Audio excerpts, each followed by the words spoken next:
कहानी सुनकर भी अपने भतीजों के साथ लोग बेईमानी करते हैं, भाई के साथ बेईमानी करते हैं, परिवार के साथ बेईमानी करते हैं, सारी जमीन जगह लिखा लेते हैं। याद रखना, इस जमीन के कितने मालिक बन चुके हैं किस किस युग में, इस जमीन पर कितने लोगों के मकान बनकर गिर चुके, खंडहर हो चुके, फिर बन चुके, लाखों बार ही हो चुका है। लेकिन जिनकी जमीन थी वह सब मर के चले गए और दूसरा जमींदार बन जाता है। इसलिए ये पाप मत करिए। राजा भोज का राज्याभिषेक हो चुका है। राजा भोज ने धारा नगरी को अपनी राजधानी बनाया, जिस जिले का नाम मध्य प्रदेश में धार है, उसी की कहानी। याद रखना, बेईमानी से बड़ा कोई पाप नहीं है और ईमानदारी से बड़ा कोई पुण्य नहीं है। जिसके पास ईमानदारी एक दौलत है, याद रखना आपको 1000 गुना ज्यादा मिलेगा अगर ईमानदारी के रास्ते पर आप चलोगे। जितने नेताओं ने घोटाला किया वो जेल भी गए, पद भी गया, वैभव गया, सम्मान गया, इज्जत गई, किसी काम के नहीं रह गए। और जिन नेताओं ने अपने मन को लोभ लालच से रोक लिया, आगे बढ़ते चले गए, आगे बढ़ते चले गए, मुख्यमंत्री और प्रधानमंत्री, राष्ट्रपति बनते चले गए। ये लालच हर जगह तुमको नीचा दिखा देता है। किसके लिए लालच करोगे? जब से जन्म हुआ है कि आपको ऐसा कोई दिन आया जिस दिन खाने को न मिला हो, पहनने को न मिला हो, सोने को न मिला हो, ओढ़ने को न मिला हो? अरे जब से जन्म लिया है तब से सब कुछ बढ़ता ही जा रहा है। घर बढ़ गया है, खाने पीने की सामग्री बढ़ गई है, दौलत बढ़ गई है, परिवार बढ़ गया है।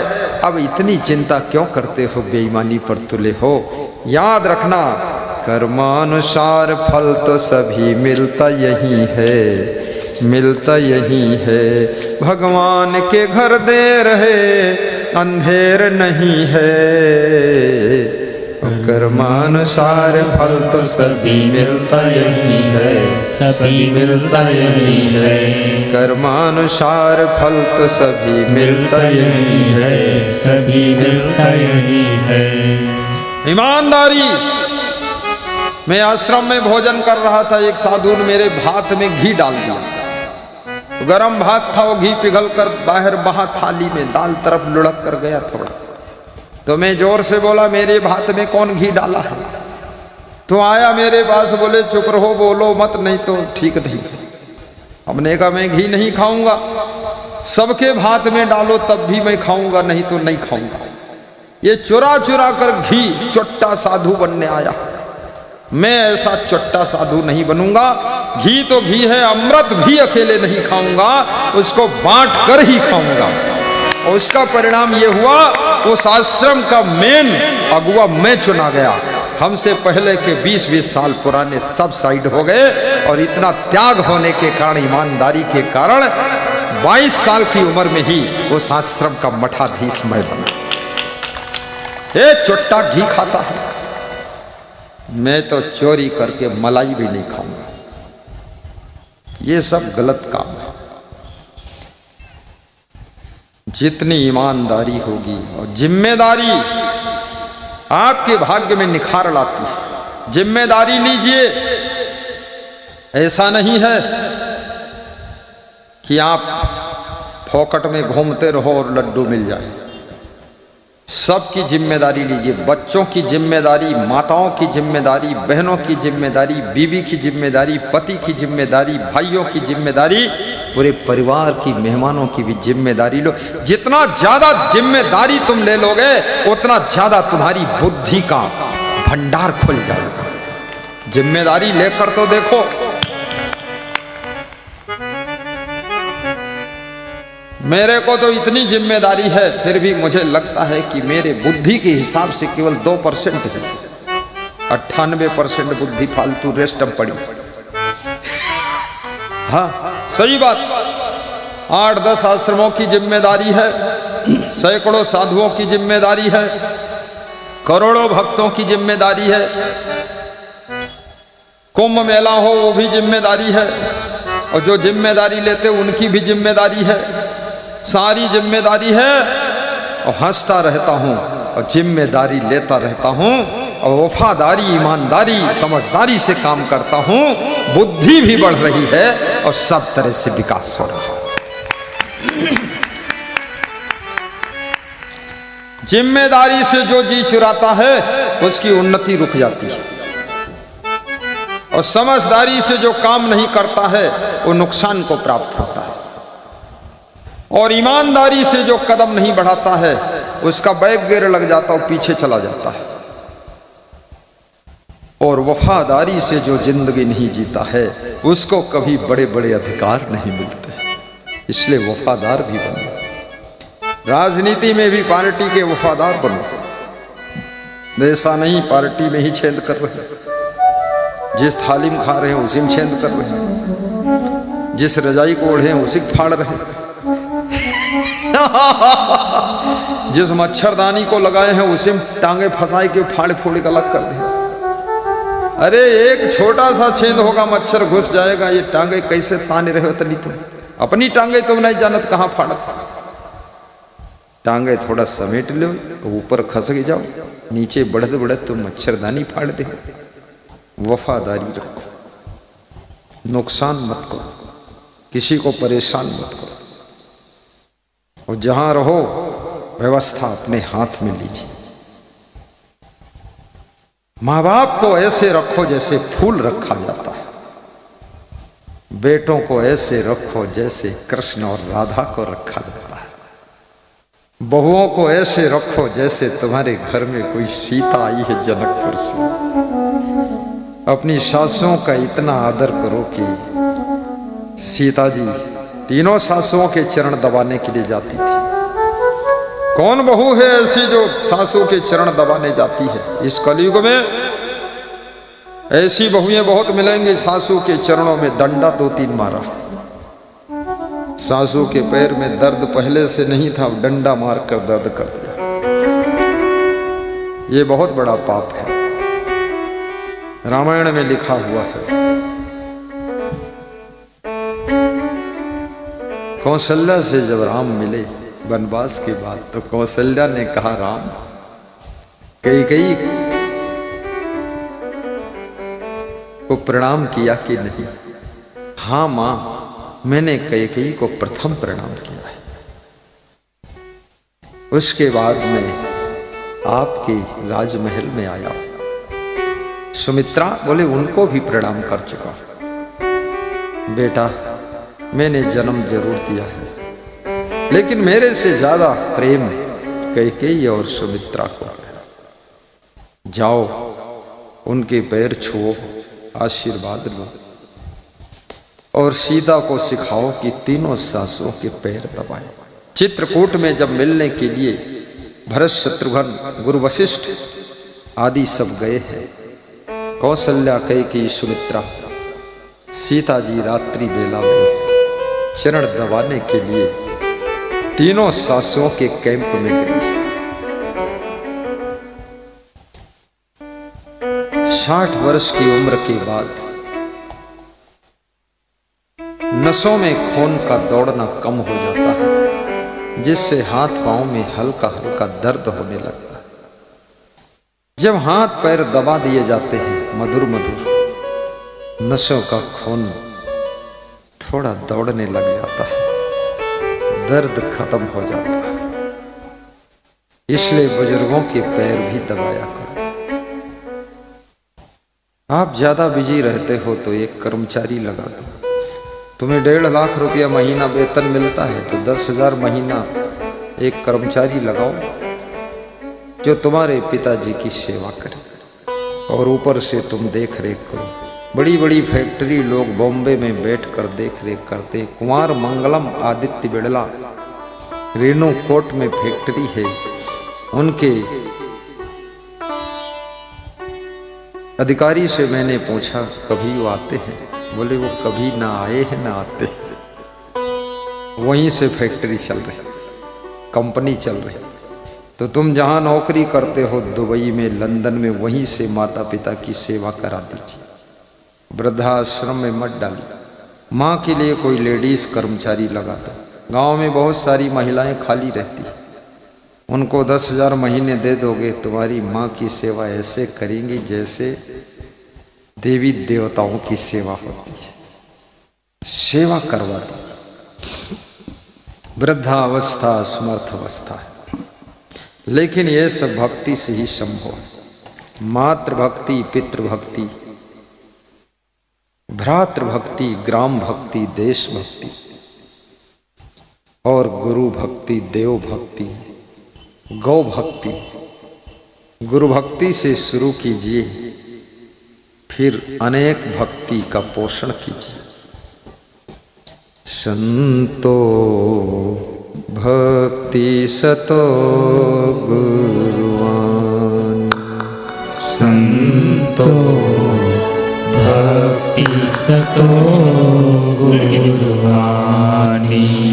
नारी एक पुरुष दोई जाया, नारी एक। बहुत सुंदर बाजा बज रहा है। जाया बूझो पंडित ज्ञानी, बूझो पंडित ज्ञानी। संतो भक्ति सतो गुरुवाणी। संतो भक्ति सतो। गाइए, भाव से गाइए। हे संतों, भक्ति जब आती है किसी सद्गुरु की कृपा से आती है। शिवरी घर छोड़कर बचपन में जंगल चली गई है। जंगल में मतंग ऋषि से भेंट होती है। मतंग ऋषि ने कहा कि शिवरी, मेरे आश्रम से दूर कुटी बनाकर तुम रहो, क्योंकि किसी भी नारी जाति का ब्रह्मचारी संत के आश्रम पर रहना कलंक का कारण बन सकता है। इसलिए बेटी, तुम्हें तपस्या करना है। मैं तेरा सद्गुरु हूं, लेकिन तू ज्ञान तो ले ले, आशीर्वाद ले ले, पर पंपा सरोवर के किनारे तो अपना आश्रम अलग बना। किसी पुरुष के आश्रम में परमानेंट किसी नारी का रहना वो संत के नाम को कलंकित कर सकता है। किसी महिलाओं के आश्रम में परमानेंट किसी पुरुष साधु का रहना वो साध्वी महिलाओं को दाग लगा सकता है। तुलसीदास भी मना करते हैं कि नारी पुरुष दो हों त्यागी, तदप रचिए जिम तृण आगी। स्त्री और पुरुष में बैटरी जैसा प्लस माइनस का आकर्षण होता है। दूर दूर रहने से ही इनकी साधना बच सकती है। तुलसीदास कहते हैं, पुरुष ऐसे है जैसे सूखी घास फूस, और स्त्री ऐसे है जैसे अग्नि। दोनों पास पास होंगे तो जलकर राख हो जाएंगे। अग्नि का भी अस्तित्व खत्म हो जाएगा और घास फूस का व्यक्तित्व खत्म हो जाएगा। दूर दूर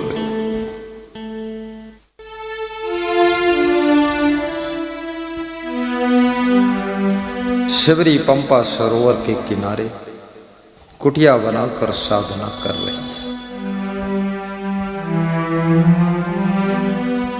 साधना के लिए नदी का किनारा, पर्वत पहाड़ों का सानिध्य, सरोवर का समीप होना,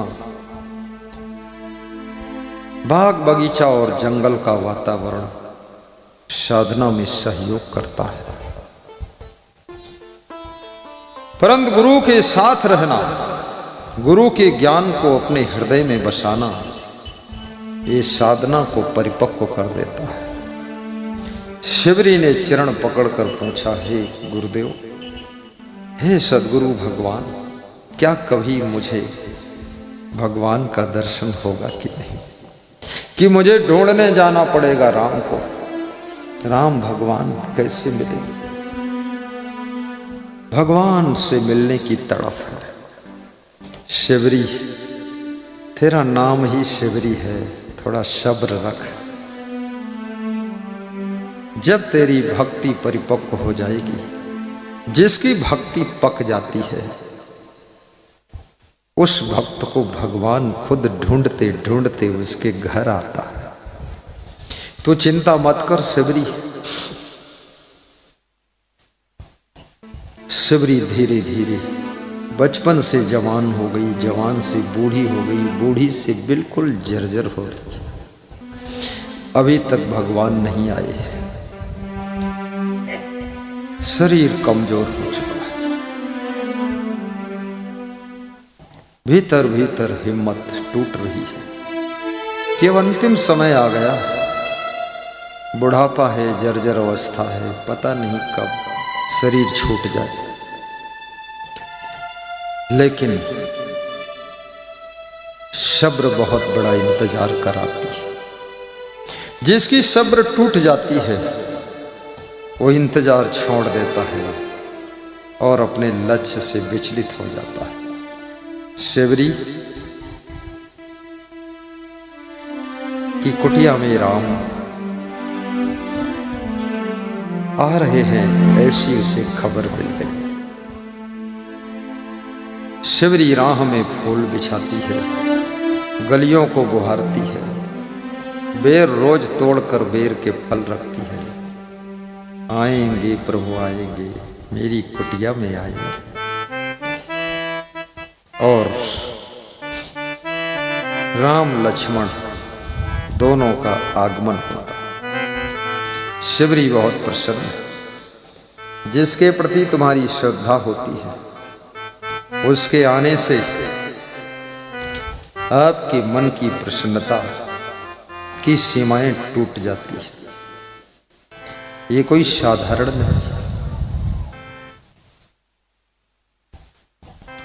शिवरी कुश की चटाई पर राम को बिठाती है और आंसुओं से चरण पखारती है। राम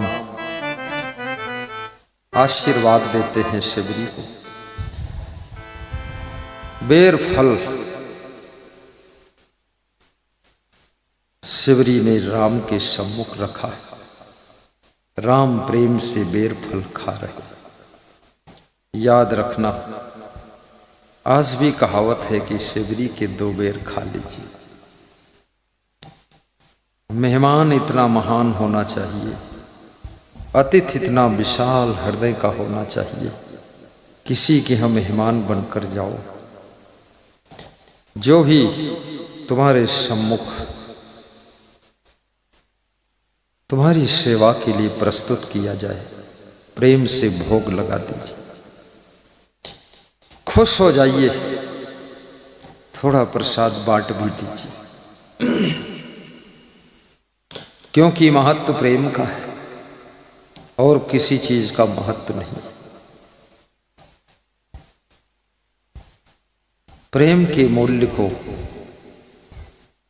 जो लोग समझ लेते हैं, उन्हीं की जिंदगी में सुख और शांति पैदा होती है। मकान से सुविधा मिलती है, भवन से सुविधा मिलती है, लेकिन प्रेम भाव से सुख मिलता है। कार से यात्रा सुगम होती है, परंतु संस्कार से जीवन की यात्रा सुखद हो जाती है। जीवन की यात्रा सुखद हो जाती है। इसलिए संस्कार भी प्राप्त करो।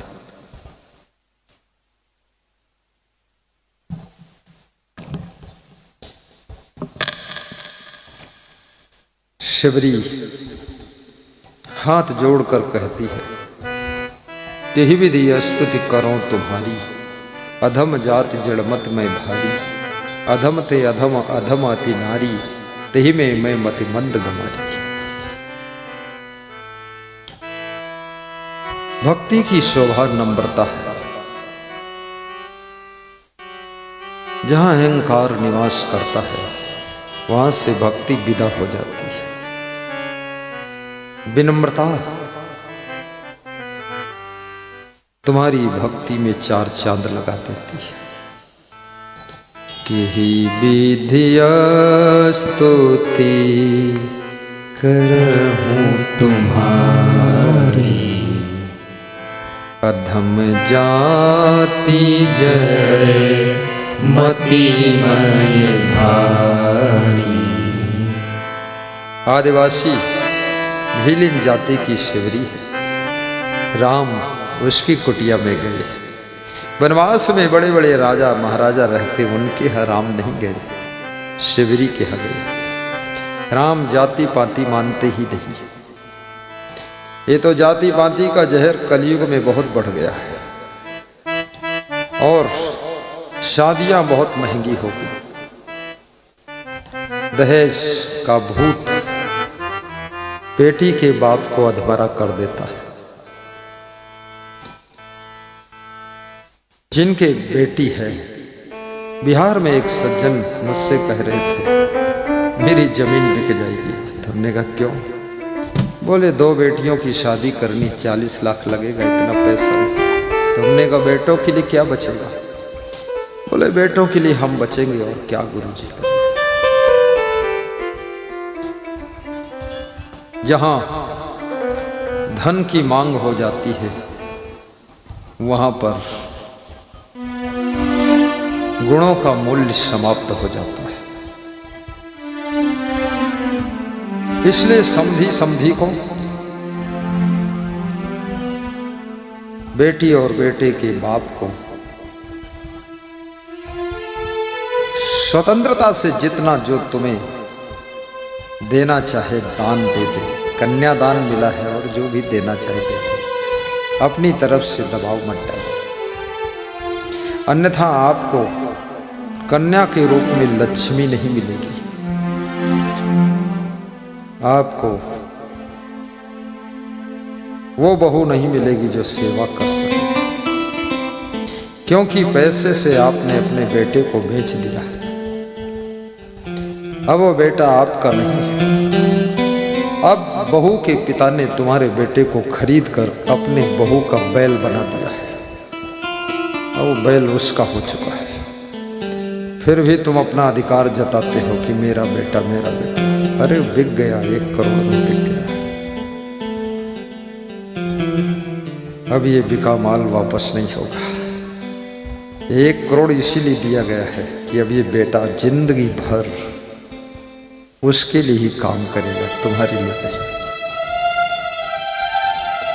गुण और कला के महत्व को समझिए। जिस पार्टी में टिकट देने के लिए पैसा लिया जाता है, सुयोग्य व्यक्तियों को टिकट मिलता नहीं है और लफंगे पैसा दे करके टिकट ले लेते हैं। और अयोग्य व्यक्ति पैसे के बल पर चुनाव जीत करके सत्ता हथिया लेते हैं। वे देश को आगे नहीं बढ़ाते हैं, वे देश को लूटते रहते हैं। अगर 3 करोड़ में टिकट लिया है तो 3000 करोड़ वो 5 साल में लूट लेते हैं। याद रखना, ये लुटेरों को टिकट दे करके देश के विकास की कल्पना करना भी मूर्खता है।